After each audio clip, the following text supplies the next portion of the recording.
You're going to take some of your liquid and pour it into the control cup, as so. Okay, and you don't want to fill it more than halfway full because we don't want any spills. Look at his eye. What is he looking at? Water. Water.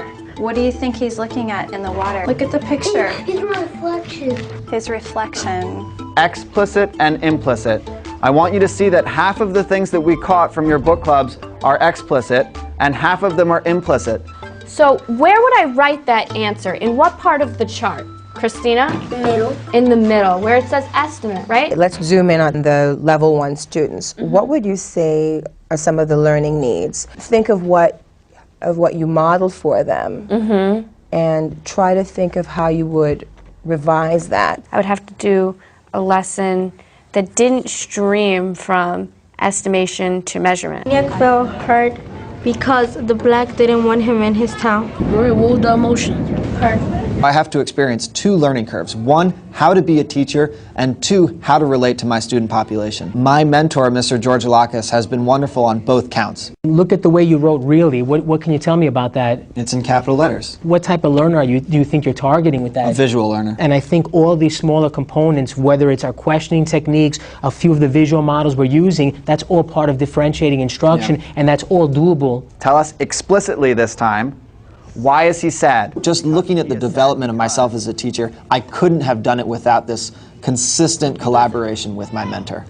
The dialogue starts, maybe a little emotional support, and then we built into, let's identify some focus, and let's come up with some strategies that we can implement. It's the openness and the freedom and flexibility that exists within that relationship that really, for me, is the key. I think the thing I appreciate the most is the encouragement and the support and knowing that there's somebody out there that can help me. The teachers have said that I am a mirror for them to see what is good in their practice. When we sat down to conference about the scripting, he looked at the scripting and he said, I never completed a sentence.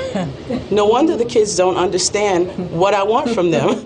So that was like an aha moment for me as to how powerful these tools can be. There's such a wealth of information out there. You need someone to help you sort through and find the things that have been proven successful, and then also to observe you and help you realize that these are spots where your management might be missing, or this is strategies that you can try that have worked and model for you. We can be educational leaders, we can be change agents, we can do a whole lot of things even within the community.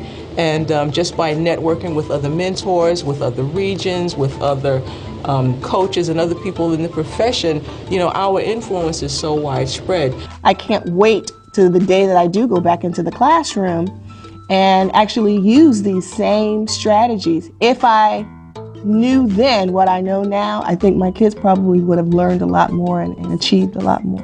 The mentoring program is probably the single most important program that has been put into place in the past few years. One of the challenges would be that this lesson I'm really trying to encourage students to participate. So maybe things like the Think, Pair, Share though can help students feel more comfortable because they've had an opportunity to talk about it before you call on them. Yes, that would be one of the things. I'm learning all these new strategies and these new perspectives, and I know I'm going to be a much better teacher when I'm back in the classroom because I'm going to keep analyzing student work using these tools, and so I'm learning at least twice as much from doing this job as from any other kind of professional development I've been through.